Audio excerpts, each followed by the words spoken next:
Hello everyone. In this video, we are going to study the chapter Refraction of Light. In ninth standard, we studied reflection of light, which was with respect to mirrors and their properties. In this chapter, we are going to study the property of light bending while traveling into different mediums. Can you recall what is meant by reflection of light? Reflection of light occurs when a ray of light approaches a smooth surface and bounces back.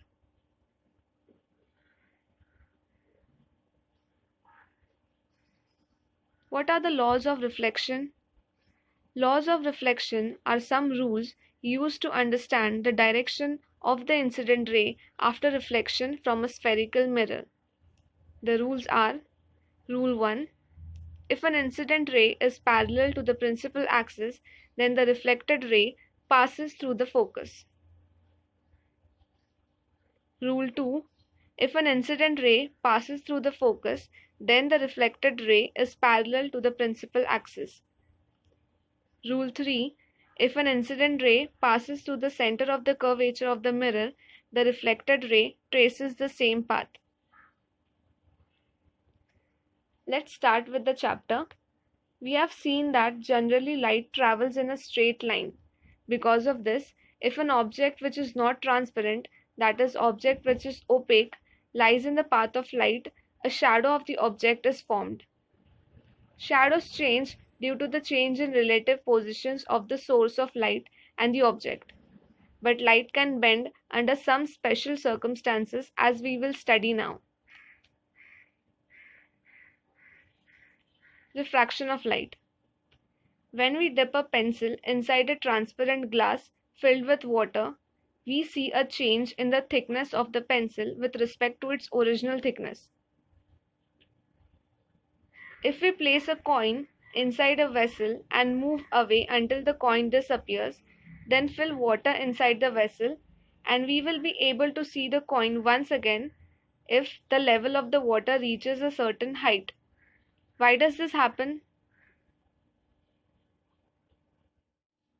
In both the activities, the effects which we observed are created due to the change in the direction of light while coming out of water. Light changes its direction when going from one transparent medium to another transparent medium. This is called refraction of light. Now let's perform an experiment to understand refraction of light by using two mediums. Medium 1, air, which is rarer medium, and medium 2, glass slab, which is a denser medium. Keep a glass slab on a blank paper and draw its outline. Mark it as A, B, C, D as shown. Now remove the slab. Draw an inclined straight line on the side of AB. Pierce two pins vertically at 2 points along the line. Name those points as E and F. Keep the glass slab again at the same position. From the opposite side of AB, that is CD, try to look at the pins E and F. Pierce two pins vertically so that the images of E and F pins are in line. Name those points as G and H. Again remove the slab and observe the position of the pin. Now remove the pins and draw a straight line going through G and H. Name the intersecting points at AB as O and at DC as O dash.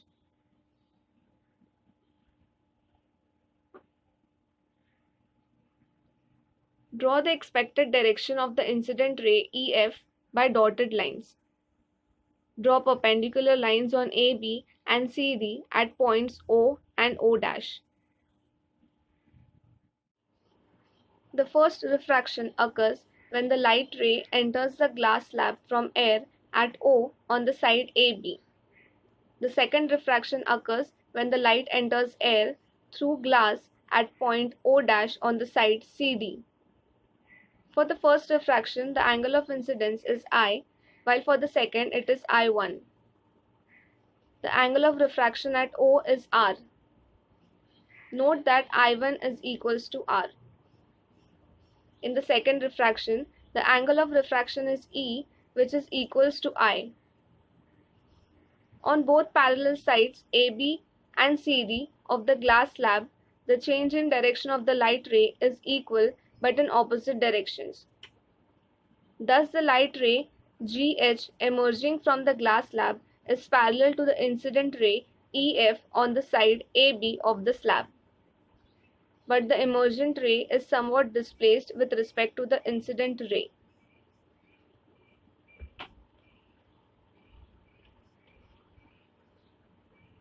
Our next topic is laws of refraction. Let us study the light ray entering a glass slab from air as shown in the figure. Here AN is the incident ray and NB is the refracted ray. Incident ray and refracted ray at the same point of incidence N are on the opposite side of the normal to the surface of the slab at that point, that is CD, and the three, incident ray, refracted ray and the normal, are in the same plane. For a given pair of media, here air and glass, the ratio of sin I to sin R is a constant. Here I is the angle of incidence and R is the angle of refraction. Sin I upon sin R equals to constant, which is equals to N. N is called the refractive index of the second medium with respect to the first medium. This second law is also called Snell's law. A ray incident along the normal for I is equals to 0 goes forward in the same direction for R is equals to 0. Let us understand what refractive index is. The change in the direction of a light ray while entering different media is different. It is related to the refractive index of that medium. The value of the refractive index is different for different media and also for light of different colors for the same medium. The refractive indexes of some substances with respect to vacuum are given in the table. The refractive index of a medium with respect to vacuum is called its absolute refractive index. Refractive index depends on the velocity of light in the medium.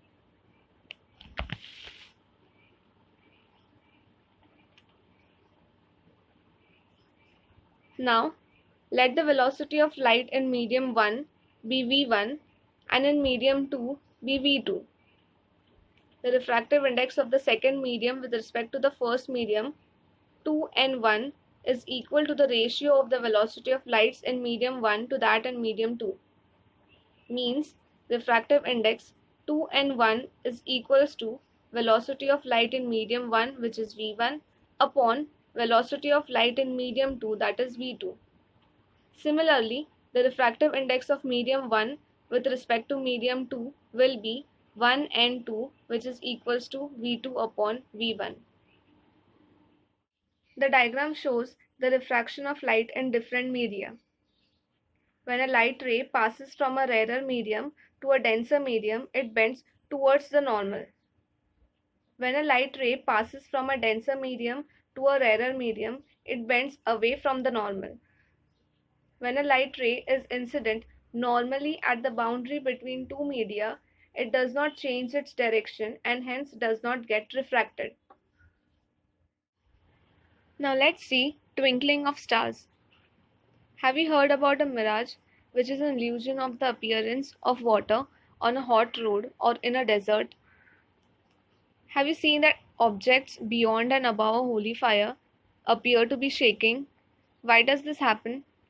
Local atmospheric conditions affect the refraction of light to some extent. In both the examples above, the air near the hot road or desert surface and near the holy flames is hot and hence rarer than the air above it. The refractive index of air keeps increasing as we go to the increasing heights. In the first case above, the direction of light rays coming from a distance keeps changing according to the laws of refraction.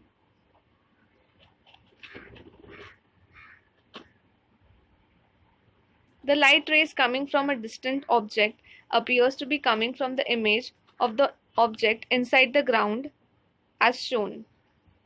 This is called a mirage. In the second example, the direction of the light rays coming from the objects beyond the holy fire changes due to the changing refractive index above the fire. Thus the objects appear to be moving.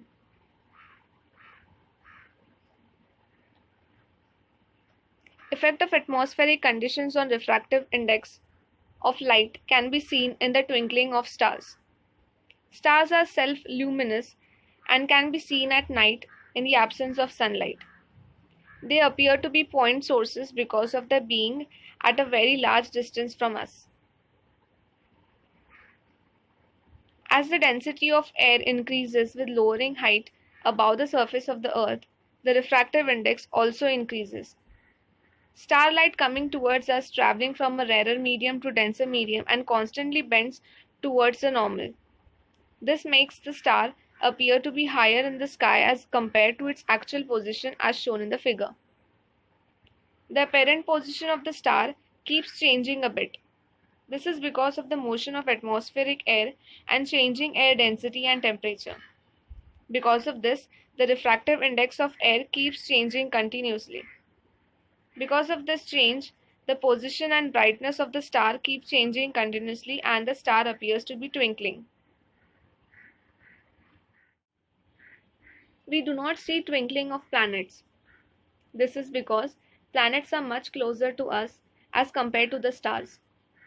They therefore do not appear as point sources, but appear as a collection of point sources. Because of changes in atmospheric refractive index, the position as well as the brightness of the individual point source change, but the average position and the total average brightness remains unchanged and planets do not twinkle. By sunrise, we mean the appearance of the sun above the horizon. But when the sun is somewhat below the horizon, its light rays are able to reach us along a curved path due to the refraction through Earth's atmosphere as shown. Thus we see the sun even before it emerges above the horizon. Same thing happens at the time of sunset and we keep seeing the sun for a short while even after it goes below the horizon. Now let's understand dispersion of light. Hold the plastic scale in your compass in front of your eyes and see through it while turning it slowly. You will see light rays divided into different colors. These colors appear in following order: violet, indigo, blue, green, yellow, orange and red. You know that light is an electromagnetic radiation. Wavelength is an important property of radiation. The wavelength of radiation to which our eyes are sensitive is between 400 and 700 nanometers. In this interval, radiation of different wavelengths appears to have different colors. The red light has maximum wavelength that is close to 700 nanometer, while violet has the smallest wavelength close to 400 nanometer. Remember that 1 nanometer is equals to 10 power minus 9 meters. In vacuum, the velocity of light rays of all frequencies is the same, but the velocity of light in a medium depends on the frequency of light and thus different colors travel with different velocity. Therefore, the refractive index of a medium is different for different colors. Thus, even when white light enters a single medium like glass, the angles of refraction are different for different colors. So when the light coming from the sun through air enters any refracting medium, it emerges as a spectrum of 7 colors. The process of separation of light into its component colors while passing through a medium is called dispersion of light. Sir Isaac Newton was the first person to use a glass prism to obtain sun's spectrum. When white light is incident on the prism, different colors bend through different angles. Among the 7 colors, red bends the least, while violet bends the most. Thus, as shown in the figure, the 7 colors emerge along different paths and gets spreaded and we get a spectrum of 7 colors. Our last topic is Partial and total internal reflection. When light enters a rarer medium from a denser medium, it gets partially reflected. That is, a part of the light gets reflected and comes back into the denser medium, as per the laws of reflection. This is called partial reflection. The rest of the light gets refracted and goes into the rarer medium. As light is going from the denser to rarer medium, it bends away from the normal. That is, the angle of incidence I is smaller than the angle of refraction R. If we increase I, R will also increase according to Snell's law, as the refractive index is constant. For a particular value of I, the value of R becomes equal to 90 degrees.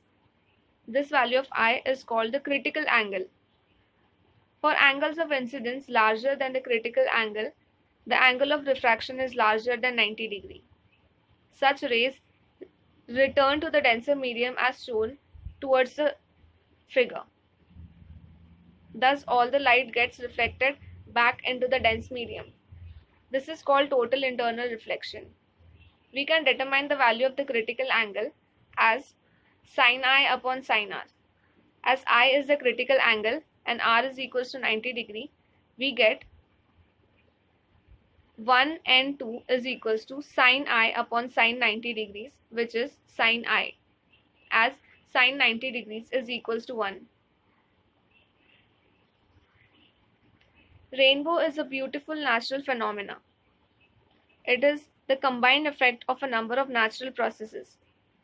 It is the combined effect of dispersion, refraction, and total internal reflection of light. It can be seen mainly after a rainfall. Some small droplets of water act as small prisms. When light rays from the sun enter these droplets, it gets refracted and dispersed. Then there is internal reflection as shown in the figure. And after that, once again, the light gets refracted while coming out of the droplet. All these three processes together produce the rainbow. So we complete our chapter over here. Thank you for watching. Please do like, share, comment and subscribe to our channel. You can also follow us on Instagram at more.tutorials.